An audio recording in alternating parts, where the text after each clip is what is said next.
Welcome to another edition of Florida Sportsman Action Spotter Podcast. I'm Captain Rick Riles. Hey, we're going to have a lot of fun this evening. We are going to start out in a dream trip to Nosara, Costa Rica, and find out not only what the latest tropical weather has done to them down there, but what their fishing's like now, because things have certainly changed since the coronavirus has cleared up a little bit, let people get back down there and let them get fishing again. Then we're going to start a trip around the state, starting up in the northeast section. We'll work our way all the way out the Panhandle and get a report from the preeminent fishermen in each area to find out what's been biting. Hey, it's brought to you each and every week by Yamaha. Reliability starts here. By Tournament Master Chum, the best chum on earth. By Nosara, Paradise Fishing, your dream vacation. And by Young Boats. You want the finest in flat span offshore hybrids, you want to check out youngboats.com. All right, let's start our evening off by taking a quick trip over to Nosara, Costa Rica, one of my favorite places in the world, and I am so proud for my buddy Craig Sutton. That place is back up and running strong, and Craigie's got us a fishing report for a change. Are you with us, Craig? Absolutely. I want to hear about some fish getting caught in Costa Rica. 50-pound plus yellowfin, pretty regular. The sailfish are good and strong, getting shots at, between 7 and about 12 in a full day, just depends. Marlin, a little bit slow. We got one 2 weeks ago. I got one and missed one. But normally November's not a super prime marlin month. It can be good. You'll get a few shots, but it's nothing like the May through August time frame. Yeah, I understand that. Craigie, let me ask you a question. Now, you guys didn't get any damage from that storm, did you? You've been to Javier's mom's house, right? Right. Yes, I have. Okay, it's probably 30, 35 feet above the river's level. Right, correct? Sure. Well, the water level was to the bottom of her roof. Holy smokes, you're kidding me. No, Matt's putting the video up right now. There was about 2 feet of mud inside her house. It sheared the column by her front porch. It sheared that off, broke some windows, and then that outside kitchen we used for the horseback mountain tours, about 2 feet of mud too. Wow. And then the gas station that is 8 feet above the roadbed level. Right. The water was up to the bottom of the pumps. Gee whiz. Yeah, I guess you did get some damage from that. Gee whiz. Well, but that's normal. That I hate to say it, but that's kind of normal stuff down there. It was a full moon, the end of October, so we always have those rains come through then. But then normally, like Sunday or Monday, Tuesday, after the full moon, instead of subsiding and the water running out to sea and everything going back to normal, we had that hurricane that just, I don't know, it probably dropped 60 or 70 inches of rain in a couple of days. But, it's clearing out down there now. It's starting to look good today. Good deal. Let me ask you a question about your experiences back here. You and I have fished alongside each other for a lot of years now. Do you keep a log, first off? And does your log include weather? No, I don't. That's a good question. I don't think it's blowing any more the last few years than it normally does. I mean, up here in Northeast Florida in the month, September, October, November, you're going to get a lot of weeks of straight blowing. I don't think it's any different than it's been 20 years ago or 30 or 40 years ago. As always, you agree with Debbie. I told her this morning, I said, honey, I swear this is the worst it has ever been. She said, wow, you haven't said that for a year now. So, I mean, it always seems like it's more, but it's not. I mean, there were some guys that fished. What was it? Robert got to fish. Was it last week? Yeah. Or the week before? Yeah. So, and I could have fished a week ago Sunday, and I should have fished. If I had had better luck the Saturday before the last time out, I would have fished, but I was kind of wanting the water to turn over. I'm sure it's turned over now. Yeah. Whatever water we had last time you were on the ocean, it ain't there now. I can tell you that much. It ain't there now. It's somewhere else. Yeah. I can't wait to go because I tell you something. In Northeast Florida, after a long blow like this, if you get out there that first or second or even the third day it settles down, hold on because you're going to have a better day. Yeah. I mean, a better day. And I like to go the very first day, but I've had that the second day sometimes be better. But Yeah, and I agree with you. Now, I will usually do better once that big groundswell lays out a little bit. I don't like fishing real big groundswell, but really, yeah, I'd much rather it start to go away. But once it does, you're right. It's usually hang on sloopy, and I sure hope it is coming up very soon. well, in Costa Rica when we don't have a groundswell, and that's rare. I mean, we get 8, 9, 10-foot groundswells all the time, and you don't even realize it when you're out in that deep water fishing. It's so far apart and such a slow incline up and down. But when Costa Rica gets no swell, the bite shuts down. That's crazy. That's crazy. It shuts down. The old saying, no motion to the ocean. Yeah. It's not a good thing. But think about this, and I'm speaking North Florida, Northeast Florida. What time of year when it's slick, calm, are you going to have a good fishing day? Only ones in my past history have been during the spring. Right, April and May. Yeah, when the mahi are here. Yeah, exactly. And they're ravenous and all that going on. But if it gets real calm, this fish aren't going to bite. Yeah, no, I like a little. Especially 2 or 3 days into it. I like a little chop. There ain't no question about that. I like a chop, but I don't do as well when we've got a big, tight ground sea. I would rather have a chop than a big swell anytime, if that makes sense, when it comes to getting fish bite, getting fish to bite, particularly bottom fishing.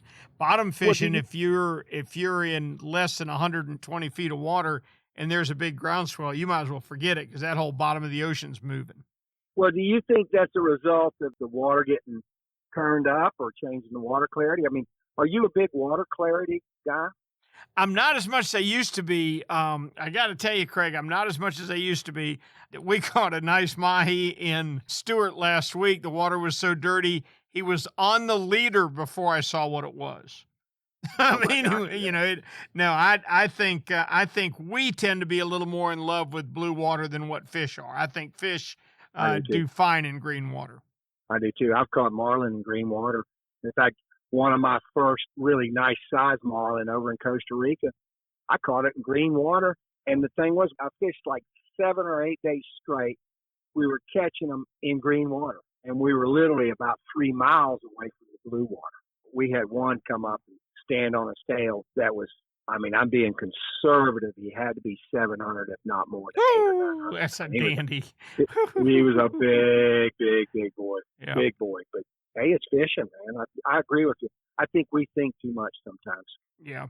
I'll leave you with this. Captain David Ledford, that ran the Dream Lady for so many years, came in on a Saturday when I was fishing on Sunday, and he had 6 or 7 release flags flying. And I said, good job. I said, where are they at? And he wrote down some numbers and he gave them to me. And he said, and when you get there and the water is slimy green and all the sargassum is dead and there's no current, you know you're in the right place. Put them over. And it was, the water was so dirty, Craig, that literally if the sailfish didn't raise a fin or a bill out of the water, you never knew what was biting. You could forget seeing them behind a bait. Not a chance. And they were. So what do you think they were feeding on? I have no idea. I couldn't mark a bait. I couldn't do anything. They were stacked in there like thieves. So I don't know what brought it on, but I was mighty glad to see it. Craigie, we appreciate it, buddy. Please tell me we can check with you next week. Absolutely, Rick. Looking forward to it, brother. Sure, I'm glad to hear Nosara is back in business again. How can people get a hold of you if they want to come down? They can call me at 904-591-2161. I just did a Christmas booking today, but I still got 3 units open for Christmas. Good deal. Thank you, Craig. Well, it was good to go to the tropics. It's fun to be back home. Let's leave Nosara and head on over to the northeast corner of Florida and talk with our buddy, Captain David Voorhees. David, are you with us? I'm here, Captain Ricky, and boy, I bet the weather down there is probably a little bit warmer than it is up here. I'm sure it is, but that tropical system brought them 60 inches of rain. Ooh, that can't be good. That can't be good. Well, you know, Rick, I've been talking about water temperature. You know, look for that. Keep an eye on that water temperature. When you see it drop, you know the trout should be firing off. Sure enough, we had enough cold snap last week to get in some wind to get that water temperature to drop. And sure enough, the spotted sea trout were really firing off this past week. I had some real good days where we caught as many as 40, 50, and even 60. Now, out of that, we probably only got a handful of keepers, but it's still good to see those numbers. Seeing water temperature around the 70-degree mark up here, that's quite a drop from what we've seen just a few weeks ago when it was up 75, 76 degrees. So sort of excited about that. I'm looking forward. I'm hoping we have a good trout season this year. I think the water's got to get a little bit cooler. We're still getting this warm tropical air up out of the south. Lots of winds lately, so you got to really pick your days this time of year. You want a good day, but, don't let the wind discourage you too much. We fished a couple of days this week where the wind was really blowing, and we still managed to have some pretty good days with some redfish. Not so many flounder. We are catching some, but they seem to be short. I think all your big flounder are stacked up at the jetties, the rocks, and, headed out to the ocean. But plenty of redfish. The big bull reds are still in. They're still catching them in deep water in the river. For me, the big thing's going to be these next few weeks are going out catching the sea trout. And what's been so good about the sea trout is you don't need live bait to really catch them. They get so aggressive and they really start feeding good, and you can catch them on the plastic grubs. Works just as good as the live bait. Gotcha. Sure, I'm glad to see the trout show up. If I remember talking to you about this time last year, you were pretty concerned about our numbers of trout and didn't feel like we were doing well. Well, I still am. Don't get me wrong about that. I mean, still very early in the season. Let's let it play out and see at the end of the season how it's going to go. I do believe the trout population is not as strong as what it once was in the state of Florida. With that being said, I think perhaps we're doing the right things. I encourage people to release those big trout, even though this time of year, they're not rowed up. There's no roe in these fish. They spawn in the springtime. And this time of year, it's really strange because, I've often wondered, where do these fish come from? Where are they when it's hot, like in the middle of the summer? And then all of a sudden we get a little cold snap and there's trout everywhere. Look at some studies done on trout, their migration routes, and it seems they go from deeper water to the shallower waters on these cold snaps. So they tend to hang out in deeper water right off the beach in a lot of places in the Gulf, and then even in some deep parts of the intercoastal, deep parts of the St. Johns River. Then all of a sudden it seems like, boom, they're here. Let me ask you a question. Do you keep a log? I do not keep a log as far as a written log goes, but on my calendar, I do mark things. I do keep track of the moon phases and stuff like that. My log is all up in my head. Yeah, I talked with Craig Sutton, obviously getting a report from Costa Rica, but I also was talking to him about Northeast Florida. Is this the same weather pattern we were having 30, 40 years ago? I don't think so, Rick. And, there's people out there on both sides of the story that people tend to think that maybe there's no such thing as global warming or global change. But let me tell you, it's definitely there. There's no doubt about it that we're seeing climate change from what we've seen in the past 30, 40 years. There's no doubt in my mind. We're seeing a lot warmer temperatures, even up this far north, probably one of the colder parts of the state. My gosh, I can't even tell you when the last time we've actually seen a freeze. Yeah. We're seeing, a lot more snook up this way now. There's no way you can tell me that the weather pattern's not a lot warmer now than it was 20 and 30 years ago. Certainly feels that way.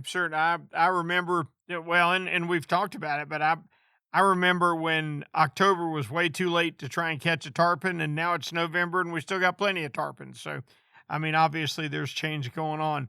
I know what I wanted to tell you too. Oh my goodness, we almost forgot. I talked with Captain Robert Johnson, who had an excellent day offshore. Now, nobody's been offshore except him. Why? Because he's got a 60-foot charter boat. That might be why it hadn't been calm enough for us little boats. But there are plenty of blackfin tuna at the ledge and a pretty good handful of mahi. So if we get the break this weekend and the first part of next week that it looks like we might, you might want to plan a trip out there with some ballyhoo because there are some fish chewing on the break. David, we appreciate it. Make sure we can talk to you next week, okay? Absolutely, Ricky, and tight lines, everybody. All right, buddy. Thank you. Now, David's report, along with all the rest of our action spotters, are brought to you every week by Yamaha. Reliability starts here. By Tournament Master Chum, the best chum on earth. By Nosara, Paradise Fishing, your dream vacation. And by Young Boats. You want the finest in flat, spay, and offshore hybrids? You need to check out youngboats.com. You know what Yamaha Outboards love? The genuine formula and consistency of Yamalu marine engine oils. What? Outboards are subjected to punishing conditions like high loads, salt, and humidity, a mix that automotive oils can't handle. Yamalu full synthetic and marine performance formulas are certified to protect against friction and corrosion for reliable performance every time. Find Yamalu marine oils at your nearest Yamaha Outboard dealer. Locate them at yamahaaoutboards.com/dealers. Yamaha, reliability starts here. Hey, Raj, being consistent is a mark of a quality product. If you've been Florida's #1 chum for over 10 years, there's got to be a reason. For 10 years, Tournament Master Chum has lived up to its name. That's why more tournament pros insist on Tournament Master than any other chum. It's the only chum with menhaden milk mixed right in. That means it gets the scent out faster and deeper than any other brand of chum. It comes in a grind size for every species from kingfish to catching bait. Your fishing time is way too precious to you second-rate chum. Bring the action to you by insisting on Tournament Master Chum. It's worth every penny. When you're ready for the finest in custom-made flat spay or inshore-offshore hybrids, you are ready to meet the Young family in Inglis, Florida. For over 21 years, the Young family has built custom boats one at a time for every type of fishing. Nothing can sneak up on a flat quite like the Gulf Shore flats boats, and I've never fished a better hybrid than the Young 24s and 27s. Rob Young is a naval architect who takes tremendous pride in each and every build for each and every customer that wants their boat custom built exactly the way they want it. Is it time for you to move up? Are you ready to own the finest boat built? Then you need to visit the Young Boat facility in Inglis, Florida, or check them out online at youngboats.com. All right, let's roll merrily along and stop in the East Central section and check in with our buddy Jim Ross. Jimmy, how we doing? Batting down, and we're doing okay. Okay. Woo, son, we've had some wind here lately, haven't we? It's solid 35 yesterday and probably a solid 25 today. See there, it's calming down. It ought to be nice by tomorrow. It is. Let's hope. Let's hope. Yeah, I'm thinking Heck, not so anything much. anything below 30 anymore is fishable. God, Jim, doesn't it feel that way? I mean, it just seems, our question for tonight is about weather patterns. And doesn't it feel windier to you, or is it just me? This year and last year have both been exceptionally windy. And, here's the funny thing about it, Rick. We like to fuss and make a lot of noise and kick our feet and throw a pacifier on the floor and all that kind of stuff. But the fish don't care. They're wet. That's right. And what they do is they get accustomed to whatever the weather is doing. And here's the problem. When it stops blowing, they won't eat for nothing. They're waiting for 20 knots again. And it's so frustrating. You get that calm day and you're like, oh my goodness, it's perfect. We're going to absolutely crush it. And the bite is non-existent because the weather pattern is so much different than what they have become accustomed to the last 3, 5, 8, 12, 14 days, whatever it happens to be at this point. But, it's been weeks since anybody's really had a chance to get offshore. But, but they do the same thing in the rivers. I'll tell you what is happening, though. Justin, my son, he got out Friday, even though the wind was 15 and gusting to 25. Redfish bite is still fairly decent. It's a total game of soak the cut bait, though. Mm-hmm. There, you might as well leave every lure you have at the house because they are not going to hit it. They can't find it. Put some cut bait out. The water's so dirty right now, and it's got so much algae in it in the Mosquito Lagoon and Indian and Banana Rivers that they simply have to bump into your lure to accidentally get their lip hook. But they can smell that cut bait, and they'll come to it. And one of the things that Justin and I have been doing, we've been, getting on the upwind side of various structures that we think the fish are holding on and letting the current flow down, like a mangrove island as an example. Let the current flow down in and past all of those mangrove roots and branches and things. It's not a top secret game plan, but it's been an effective game plan. And so if you can get out, obviously be safe, but golly, just take some cut bait. Don't make it difficult. A couple of split shots or an egg sinker or something, whatever you need to hold bottom, and let the cut bait do the work for you. What we call dead sticking, huh? Just put it out and let them come to it. Yeah. Let them come find it. Yep. Circle hooks and just let them find it. Yeah. One of the big advantages of redfish is the fact that they can feed in water that a lot of fish can't feed in because they are such scent feeders. And I think you're absolutely right. Well, I don't see your water clearing up for the next few days, Cap, but it looks like by the weekend we may be in a little better pattern. I was going to put my kite up, but it's a little windy for that even. So. I had broken too. I watched a couple of kite surfers right outside of Fort George Inlet today, and I told my wife, I said, those are called athletes. And I don't believe this old man's going to let any kite pull him around in this wind right now. Nope, I'm right there with you, brother. I'm right there with you. Whew, man, it is getting it. All right, Jimmy, we look forward to next week. I appreciate it. All righty. Everybody out there, go catch a big one. Thank you, pal. Now let's hop on down south a little ways and check in with the mayor of Miami himself, Captain Alan Sherman. Alan, are you with us? I am with you, Rick. A little wet, a little windblown, but still here. Whew. How you guys doing? Windblown for sure, Cap. A little wet, but very windblown. I tell you what, we've had one 60-foot charter boat make it out with some very tough customers for over 2 weeks now. I mean, it has blown that long and that hard. Of course, keep in mind, we can't go just a mile like you guys can down there. We got to go a ways to find fish this time of year. They did good on tuna and mahi, but it was 59-mile ride. Now, that's a pretty good ride this time of year, Cap. Well, I guess you guys haven't yet experienced any of the effects of the tropical storm that's out there, Etta. But what an unusual hurricane season. Just can't really explain it. I've never seen so many storms take a turn into the Gulf of Mexico like we've seen this year, just one after another.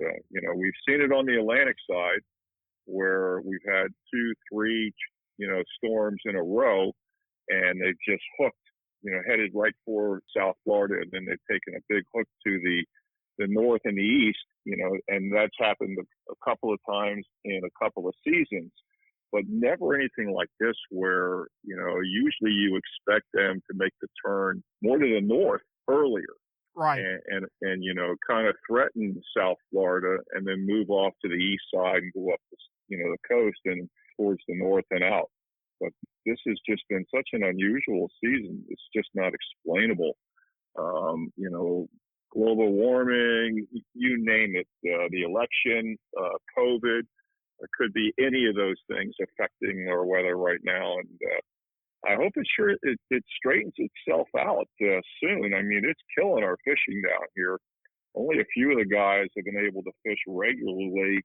And some of us, like myself, in smaller boats, we've been hampered for some time.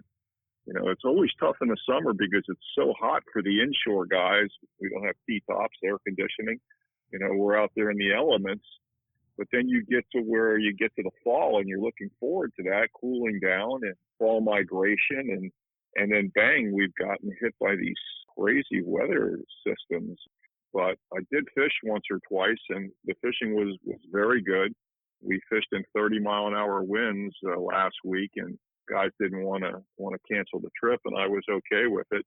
Struggled to catch any bait. There was plenty of bait around, but it was so windy to try and throw a cast net, you were taking your life into your own hands. The boat wouldn't sit still. So every time you got the net loaded and got ready to throw, a 3-foot, 4-foot wave would hit you. But we did catch quite a few fish, a lot of mangrove snappers, a bunch of muttons that were undersized fish, yellow jacks, blue runners. Gosh, we had 3 horse-eyed jacks, a few yellowtail snappers. And this is all in the bay. So there was plenty of action. On the way home, I saw gulls diving like crazy, and they were chasing bait fish that were being chased to the surface by Spanish mackerel, bluefish, and jacks. And here I'm thinking, well, I'll get back to these fish here. I'll get to check them out in the next day or two. And not the case. Hopefully those fish will have stuck around or will stick around until the weather settles down. It's definitely strange. And we were just talking about it with our buddy from Nosara. How often do we worry in Jacksonville about a storm that has already hit Nicaragua? That doesn't make any sense. You know, that it doesn't make any sense at all. No, it's and then look at all the storms that hit, Texas and sure, Alabama, Louisiana. And then you guys, I imagine you guys got affected by the weather systems as they moved over land as well. You must have had some kind of weather from those storms. Oh, sure. Yeah, we're way ahead on rainfall. My poor surrogate son decided 6 months ago or 8 months ago that he was going to make his living as a commercial fisherman. And the first couple of months went good for him, and he's banking some pretty good money, and the price of fish is good, and the boat's running great, and everything's wonderful. He's been sitting at the dock for 5 consecutive weeks now. Well, that's something we've all had to deal with in our careers as fishing guides and captains and mates. It's just part of the business. Yep. And it was taught to me many years ago, if you make money, you can't spend it because you never know when a 6-week stretch like this is coming when there isn't going to be any income. I think we can both agree that it's warmer than it was when we were kids, much later into the year. Certainly doesn't get as cool as it used to. And I just got to tell you, it feels to me like we lose more days to wind every year. We definitely do. Years back when I was on the party boats, my thermals would be used from October through probably mid to late April. If I didn't wear the whole set, I at least wore the top to it just to keep myself warm. It was either wind or cold, or cold and wind. Mm-hmm. And, my thermals, if I pulled them out of a drawer right now, they'd have holes in them from the moths. They haven't been touched in so many years. Me too, Cap. Alan, as always, we appreciate it. We look forward to talking with you next week, if that's okay. Hopefully I'll have some fishing to talk about. I think you will. I think you'll be back on the water by the weekend. I'm being positive here. I sure hope so. Thank you, buddy. We'll talk next Monday. Take care. Just like all of us, it seems like he's been strapped to the dock. But you know what? I sense it's a little easier on the West Coast where they can get out of this northeast wind a little bit. And let's start in the 10,000 Islands and work our way up the coast. We'll start with Captain Steve Dahl. Steve, are you with us? I am. How you doing today, Rick? Well, I'm a little wind-blown, but and a little rain-soaked. But other than that, we're doing fine. How about yourself? About the same. Gotcha. None of us are really immune to it, especially in the southern half of the state here. Today was a kind of critical day. Everything kind of blew through this morning pretty strong. And yesterday was we had some rain as well, but the winds really kicked up today. And this afternoon it's partly sunny. It's a nice breeze, a little post front. Probably take a couple days to get everything calmed down again. We've had pretty much sustained 15 to 20 mile an hour wind since last Monday. So water's really worked up, and it's going to take a good 2-3 days to get that to lay down a little bit. We're still forecast to have some winds, some residual stuff of this Ada storm, and we'll ultimately see how it all pans out. But to your earlier point, yes, much easier to get out of the wind, obviously, in my region. I got countless numbers of islands that we can kind of duck in. Tides are actually up right now because of all these winds. It's pushed a ton of extra water into the region. So we're just going to kind of have to wait it out. This is, classic dirty water fishing. If we're using artificials, we're looking for redfish and snook and trout. We're going to actually kind of go to a darker hued bait. A lot of people think, in this dark water, where it gets muddy or, even just has some extra tannins in it, that you have to use these bright colored baits. Actually, it's just the opposite. You have to use darker colored baits, and that's the whole reason being is it creates a bigger silhouette, makes it easier for the fish to find. So your blacks and purples, blacks and blues, dark browns, things of that avail are going to work exceptionally well the next, probably, I would say, the next 3 or 4 days until we get some clarity back in here. Live bait's going to be really tough to find. It really got kind of blown around, and we're ultimately going to be kind of using a lot of shrimp right now, more scented stuff, and then we're ultimately going to be looking for ladyfish chunks. And it always seems you catch ladyfish when you don't want them, but when you need them, you can't ever find them. About 1 inch, thick ladyfish chunks, and just being real patient. That darker water, they got to be able to, smell it out. I've caught some of my biggest snook ever, both personally and for clients on ladyfish chunks. So don't ever think that that's just a redfish go-to in our area. Yeah, Steve, my impression has always been the dirtier the water, the more, of course, you and I both focus on redfish a lot. And when I'm focusing on redfish, I know the dirtier the water, the more apt I am to reach for a what we call a mud minnow, a chunk of ladyfish, or something that they can find in water that they can't see through very well. Yeah, that's really it. People often think, while you can certainly catch, redfish on top water and some stuff higher in the water column, if you look at the orientation of their mouth, they're really they're meant to feed on the bottom. They're a scavenger. I hate to say it, but they really are. They're going to meander through oyster bars and mangrove cuts, and they're a lot more mobile than we might give them credit for. So you can draw fish to your area if you're patient enough and kind of wait it out. So, Steve, I've always said that a redfish jumping on a surface lure kind of looks like me trying to dance in high school. It's just not pretty. They're awkward for sure. There's no doubt. No doubt. All right, Cap, we had a listener question for you and that I wanted to give you. Now, what we do, and we invite all of our listeners to do it, if you want to ask a question of any of our experts, make sure you just send it to rick@floridasportsman.com. And we've got somebody that's traveling down to the 10,000 Islands in February, and he wants to know if anything's going to be going on down there in February. Yeah, it's actually a really good month to fish. I like the winter months in the 10,000 Islands. All the major fish are still in play. I call them the big three. That's going to be the redfish, the snook, and the spotted sea trout. The trout are going to be most abundant just because of the cooler water temps. Snook will be kind of in the backwater creeks. So look for dark water and really, really shallow bottom bays. Try to fish on sunny days. That'll certainly help you to keep that water temperature up. And then redfish are kind of they're okay in the cold water. They actually don't mind biting. You're not going to see fish of size as much as you would in the fall here, but there are plenty of fish in that lower slot range.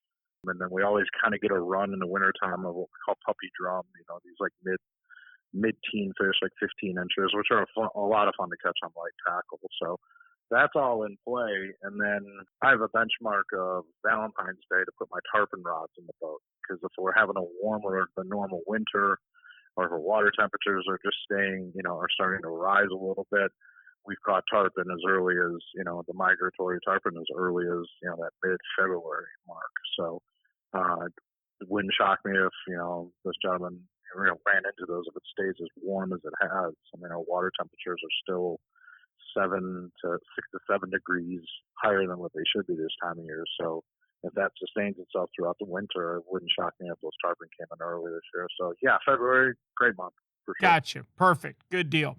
All right. Thank you, Steve, so much. We look forward to talking with you next week. Sounds good. You too, Rick. All right. Steve Dahl from the 10,000 Island area. Hey, Steve and all our action spotters are brought to you every week by Yamaha. Reliability starts here. By Tournament Master Chum, the best chum on earth. By Nosara, Paradise Fishing, your dream vacation. And by Young Boats. You want the finest in flat spay and offshore hybrids? You need to check out youngboats.com. Let's start working our way up the southwest coast and talk with our buddy from Snook Stamp Charters, Captain Greg Stamper. Snooky, how are you? I'm doing really good. We've had a little bit of wind this week. Whoo, son. And there was no offshore stuff this entire week. I really can't help you out there with any reports about what's happening. I'm sure that there may have been a few crazy people out there, but there's nobody that I know that got out that far. But I can tell you one thing, what's cool about having the hard east, northeast, southeast winds in this ballpark is you still have that window in the first mile or two of the shore from the beach, because we get that wind block, from the land and from all the buildings.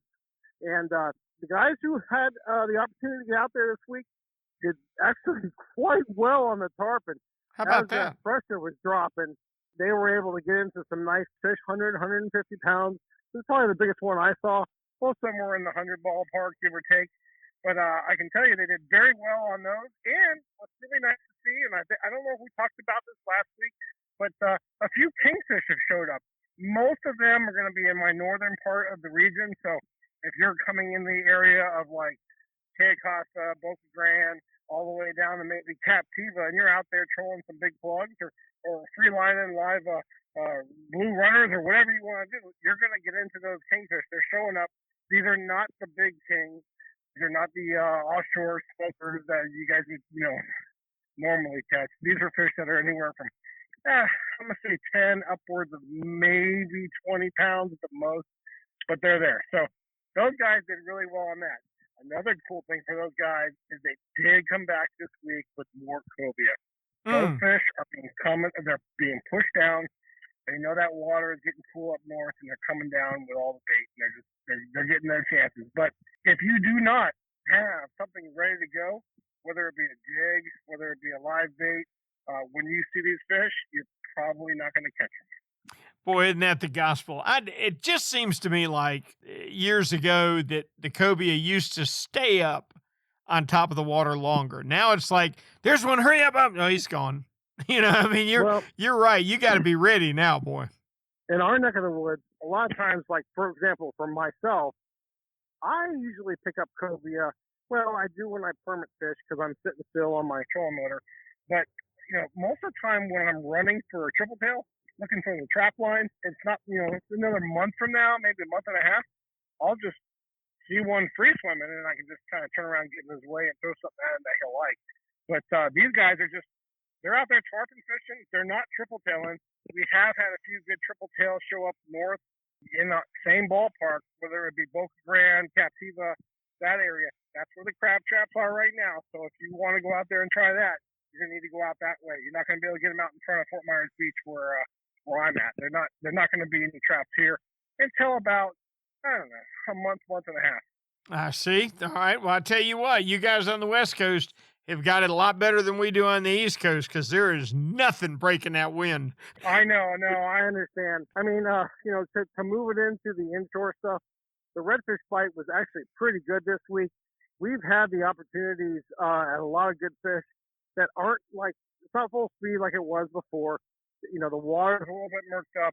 These hard east and northeast winds really push our tides out, Rick. So you need to really pay attention to what you're trying to accomplish. You may think that's going to be a foot and a half, 2 feet above norm, and it's going to be maybe a foot at the most, especially when we get winds above 15. But the redfish bite was good when you were able to get out there and get it. The outgoing, it goes out really quick. It doesn't come in very fast, but it goes out really quick. So what I would tell most of the people right now is fish the docks, fish the passes, fish the areas that are, typically way too deep, because the water is going to be so much slower, so much quicker, and a lot of times the tide won't come in very much. And those fish are all staging up in those outside areas. If you have a canoe or a kayak, you might be able to get back into some areas where there are some deep pockets and catch these fish. But for the most part, I've been targeting all these fish this week. A few times I did get out within sight of our passes for the most part. I'll be darned. Well, the weather's got to get better. I mean, it can't. I've been saying for weeks now, it can't blow like this forever, but it truly can't. Yeah, I'm hoping that in the next few days things get a little bit back into the norm. Cap, we appreciate it as always. Please tell me we can talk with you next week. Yeah, hopefully I'll have a little bit more to give you. Once it does slow down, I'll be able to tell you what's up. Gonna get better. Thanks, Snooki. I appreciate it. Now let's move up into the West Central area, where I know my buddy Ray Markham has been hunkered down all week as the wind has been blowing. Are you there, Cap, or did you blow away? It has definitely blown my skirt up more than once this week. And I'm telling you, right at the moment, we're in a pretty good spot. I mean, I'm sitting here, I'm looking outside the windows, and the trees are barely moving. Now, earlier today, I would say, I'm surprised that the roots could still stay in the ground. But right at the moment, we're kind of in a slack period. I don't know if it's come before the storm, which probably is the case since they're saying we probably got pretty much a 99% chance of rain coming up tomorrow, the next day, and possibly part of Friday with this storm that's ETA or whatever it's called. Yeah. But anyhow, I have to think this, because the wind has been howling all week, and it basically started last weekend when the King of the Beach was being run for those guys, and they actually had some pretty decent fish that were weighed in despite the wind. But, most of those guys are pretty used to a cold front blowing in this time of year. Not necessarily a tropical storm or hurricane, but at least, 20 and 25 knot north winds with a cool breeze. And they just didn't have the cool. They had plenty of breeze, but no cool. And it came off pretty doggone well.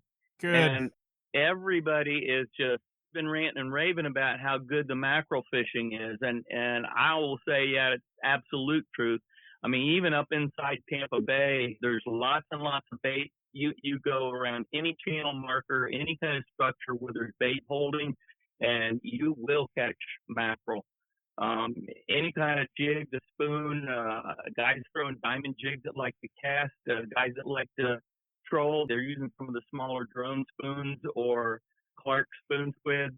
They're catching mackerel. I mean, they are catching some nice mackerel too. I mean, 3 to 5 pounds. So they're good fish. They're great for smoking. And if you get them fresh and cook them right now, they're awesome on the grill. They're terrific fried, but they are good. And I'm telling you, to get away from the mackerel and get to the grouper, guys are reporting excellent catches of red grouper in 80 to 120 feet, and they are starting to have some really good gag group reports coming inside of 80 feet now. I'm guessing once we get one good cold front, you'll find those bad boys on the Sam Key hard bottom at 20 to 40 or 50 feet of water. They're doing it inside Tampa Bay on a regular basis in the ship's channel, which of course runs to about 45 or so feet. But the mangrove snapper bite and the gag grouper bite in that ship's channel that runs all the way out the Whistler 12 miles offshore, they're doing really well with gag grouper. Good deal. Well, now all we need is a wind to lay down so they can get back at them. Raymond, thank you as always. We appreciate it. Hunker down, and you'll be fishing by the weekend. We'll talk with you next week. You're darn right I will. We'll catch you later. Thank you, brother. Let's pull on up into the Big Bend. The mayor of Homosassa is holding court and ready to talk to us. How we doing, William Tony? I'm doing good. I'm out of my hometown. I'm standing right here at Kings Bay in front of Charlie's Fish House and Crystal River, and there is a stone crab boat out there that says bottom dollar, and it is setting on the bottom with these winds from whichever wind of the day, hurricane season, whatever it is, has blown our water out. That's not good. That's right. We don't think about it much over here on the East Coast because when we get a strong northeast wind, we're dealing with water up in our yards and streets getting flooded and stuff. You guys lose all your water on a good east wind. It goes all the way to Mexico on the other side of the Gulf, but hopefully it doesn't come back in at the end of the week. But, as far as wind goes, I just feel that we've had our fair share of it this past month and a half or so. I've dealt with it all last week. And by the time I got done each day on my trips, I just wanted silence. Wanted to sit in the cab of my truck and just chill out. Yep. Had that feeling. I know it well. Mm-hmm. Goodness. Well, how was the fishing and all that wind? The fishing was good. And here on the Big Bend, we're blessed with a lot of, rivers. And you got the Crystal River, Homosassa, and Chassahowiska River, which are all spring fed. So even though the Gulf's fairly warm, it was 74 when I was out there last week. There's still some fish in the river, so you can get out of that wind. We were doing really good on mangrove snapper in the river, catching black drum, a few redfish, and some sheep's head. So you can get in there in a protected cove and fish pretty good. Now, in the afternoon, as of last week, the wind would lay down just enough to get out on the outside flats, and you could do one long drift for about a mile and catch your limit of trout. And it only took you about 30 minutes to go a mile because it was honking. Getting out there this week, play it safe. If you get out, I'd stay, even up in the Wethakuchi or the Swanee or somewhere where there's going to be a windbreak because, hitting 35, 40 mile an hour winds is downright dangerous. Yep. It sure is. It has been said to me, and a lot of people talk about, it's blowing every bit of 40. Most people really can't even walk forward into a 40-mile wind. But I've seen some lately that, they've been tough. Absolutely. And I always tell people, this. Well, here's how the best example of it. go get in the back of a pickup truck and let them do 40 miles an hour down the highway and stand up in the back. See how you feel. I like that. That's a good way to put it. You're exactly right. That's exactly right. Man, I tell you what, it has been a tough one for it, but at least you got the mangrove snapper in the rivers to fall back on, huh? Absolutely. And a mangrove snapper, some live shrimp on a 1/8 ounce jig head, fishing it near the channel edges, anywhere where a rocky point comes out. And I forgot to mention the snook, too, have started their push up the river. So using those glow DOA cow shads with a chartreuse jig head, working the docks and points. And at night, you know, some of the lights here in Crystal River and Homosassa around the docks are producing some nice snook. And it seems at night the wind lays down a little bit more, you know, so you could get out. There's ways to fish around it, but depending on what Etna does or whatever happens here later in the week here on the Gulf side, take it in there with caution if you decide to go out. And something I wrote about in my fishing report too. So if we do get worst case scenario with localized flooding up and down the Big Bend, if this thing does hit us, you know, remember, if you do decide to go out, if there's still standing water in the roads, don't plow or push it and run it into people's houses or on the waterfront property. If it's, you know, real high tides, that 2 or 3 inches saving someone's house, a boat wake will put it right through the front door. Yep, that's exactly right. And man, I hope we don't end up with that scenario. I have had enough of storm season. As always, we appreciate it, buddy. We look forward to talking with you next week, if that's okay. I'll be here in downtown, well, not Crystal River, Homosassa. Downtown Homosassa. Talk to you then. Thanks, William. All right, thank you. Now we're going to jump over in the Northwest to the only man I know that can confirm that the ocean is still there, because he's been there. How you doing, Kevin? Hey, Captain Rick, doing fine. How about yourself? That big old World Cat of yours must be tough if you've been out since we talked last. Well, I have been, and it was pretty incredible because there was a write-up in the Tallahassee Democrat about my World Cat and talking about how the person would not have gone out in a monohull boat, but the World Cat was a pleasure to be out in, you know, in a 4-foot sea. So, well, good deal. I was pretty happy with that. Yep, I'm sure World Cat is too. Tell me what you caught. Well, we got the last day of snapper season I talked about. We did wind up getting some red snapper with some guys we took out just on a fun trip. But this past weekend we got out about 18 miles offshore. We got into vermilion snapper. We got into some porgies. We got a couple lane snapper. All in all, it was a good day. I mean, we hooked into some big ones. There's a couple of Goliath grouper on some of those structures, and every once in a while they come up and have a snack, and there's no doubt when they bite. So we don't have a lot to report, but we do have some reports that we did get out in the Gulf of Mexico, and yes, it is still there. I tell you what we say over on this coast quite often is you'll be reeling up a snapper or maybe a small gag or something, and somebody will push the down button on the elevator. I mean, your catch just starts sinking, and there's nothing you can do. Absolutely. Between that, sharks and dolphin, I don't know. It just gets frustrating some days, and some days it's entertaining for some of the customers because they think they've got a beast on, and they come to find out pretty quick that it's going to win. Yeah, that's right. That's right. I had a diver friend of mine dive a wreck off Jacksonville here the other day, had 15 Goliaths on it. That just blew me away. You're not going to get a snapper up through that, Cap. It ain't going to happen. No, it's time to start thinning the herd just a little bit. Yeah, I think so. I think it is, and we've just got to understand that what we're doing with fisheries management, Kevin, is a balancing act, and we've got to keep things in balance. We got to quit letting red snapper and Goliath grouper and things like that get out of balance, and that's what's happening now. Sharks are out of balance. Absolutely. You know, I hate to badmouth the government, but we're always trying to fix things that we broke because we didn't need to touch them to start with. We're good at that. That's exactly right. If you'd left it alone, it'd have been all right.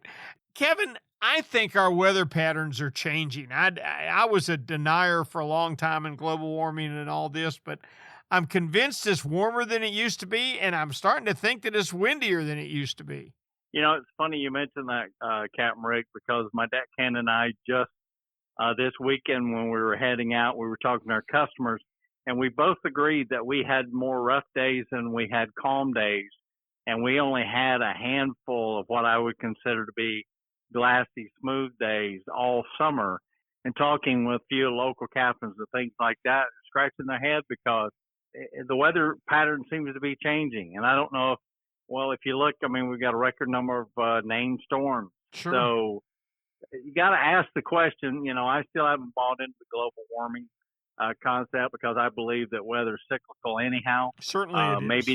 Maybe not in our lifetime, but throughout lifetimes, I believe you see weather pattern changes. But I do agree without question that we've had more wind issues this year than I can ever remember. Yeah. It's been a challenge. There's no doubt. It's the life of a fisherman, and anytime you're dealing with Mother Nature, you're going to face one challenge and then the next one. Absolutely. But I predict we'll all be fishing again before we get to talk again, so I'm looking forward to it. Thank you, Kevin. We'll talk with you next week. Captain Rick, it's always a pleasure. We'll talk to you next time. All right, buddy.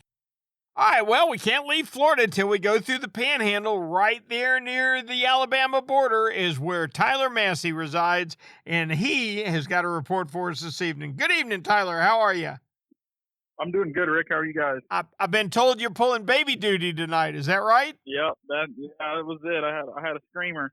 I had a screamer for a minute, but Mama's back, so we're all good. Okay. All right. Tell me how the fishing's been in the Panhandle this week. So the fishing's been pretty good. We've had a few little fronts coming through where we get some wind for a few days, but then it straightened back out. We're still got pretty decent temperatures in the 70s and 80s every day. So we're not really in that fall pattern yet, but the inshore fishing has been really good. The redfish bite has continued to be just outstanding, some of the best that we've seen, in the last couple of years, really. It's just been consistent, and, every day on our inshore trips, the guys are, we're catching limits of redfish and plenty of bull reds to go with it. So it's been good action, good fishing for the redfish inshore. That's outstanding. I'm assuming the ocean's probably been closed since we talked last. It's been closed everywhere else. Yeah, it's been it's been rough for sure for us. We've had 3 to 5 foot seas about every day really. We've had wind out of one direction, it switches and blows up another direction. So we're all chopped up over here, and we've had some storms and whatnot coming by. So it just hasn't been good offshore weather. Yep. I understand, and that's been the tale all around the state all week, I can promise you. I'm really hoping things settle down. It looks on the eastern seaboard like we're going to have a little better weekend this weekend. So look that way to you out there? No, it did. I don't know this. There's this little tropical system out there in the Gulf that was supposed to be coming. They went across the Keys, I guess, already. Sitting in the middle of the Gulf, it may be coming to the northern Gulf. There's not going to be much when it gets here, but it'll be just enough to keep us from going fishing, probably. You guys can't handle a weather system. I mean, it's just been brutal for y'all out there. Yeah, we need a little bit of a break for sure. Even if it does come, it's just going to be that 30, 35, 40 mile an hour winds, which is not damaging, but just not not good fishing weather. But damaging when it comes to fishing, that's for sure. Yeah, for sure it is. So we're just waiting to get into that fall pattern. We're going to start seeing. So inshore fishing is probably going to be what most people do for the next few months anyway. Offshore, we got grouper open till the end of the month. So I did catch a few nice gags on my last trip out. Other than that, though, it's going to be beeliner fishing, and not much else is open to catch right now to keep. So, most people get in the woods and they go hunting and they fish inshore and wait for the springtime to get back offshore. Gotcha. Hey, Tyler, we appreciate it. As always, please tell me we can check with you next week. Yep, I'll be here. Our thanks to Tyler Massey for a great report. He was pulling baby duty tonight while he was talking. Funny stuff. Hey, let me tell you, it's been a crazy week. Everybody under the same situation, just relentless wind coming out of the Northeast has almost shut down the East Coast. The inshore fishing hadn't been bad. David Voorhees has reported good trout fishing as the water temperature starts to drop. But as we work our way more to the south, it seems like the wind has had more and more effect on the areas that we generally get reports from. The Keys, my goodness, Nick Stancic said no dice, been closed all week. Now, once you started coming around and up the West Coast, things started getting dramatically better. Gosh, Captain Greg Stamper reported a pretty good week because they've got land buffering them. Remember, there's a lot of difference between wind coming in your face or being at your back when you leave the dock. Generally, you've got that little area that the land has blocked the wind from that you can scratch out a day's fishing in that the West Coast has had this week. Ray Markham said that the Spanish mackerel have just continued to be tremendous. Been a good year all over for some fish. Mangrove snapper have been good all over. Spanish mackerel, blackfin tuna have all had, just seems like banner years all year, and certainly redfish have rolled merrily along. So it hadn't been a real bad week's fishing considering the weather that we've dealt with. I'm sure hoping this mess gets out of here soon and gets us back to somewhat of a normal pattern because we got plenty of fish that I know are hungry. Hey, I sure hope that you've enjoyed tonight's podcast. If so, please subscribe to the podcast. And please remember that anytime you've got a question, just send it to Rick at floridasportsman.com and we will get it to the proper spotter and get it on the air. We sure hope you've enjoyed our broadcast. It's brought to you each and every week by Yamaha. Reliability starts here. By Tournament Master Chum, the best chum on earth. By Nosara, Paradise Rentals, your dream vacation.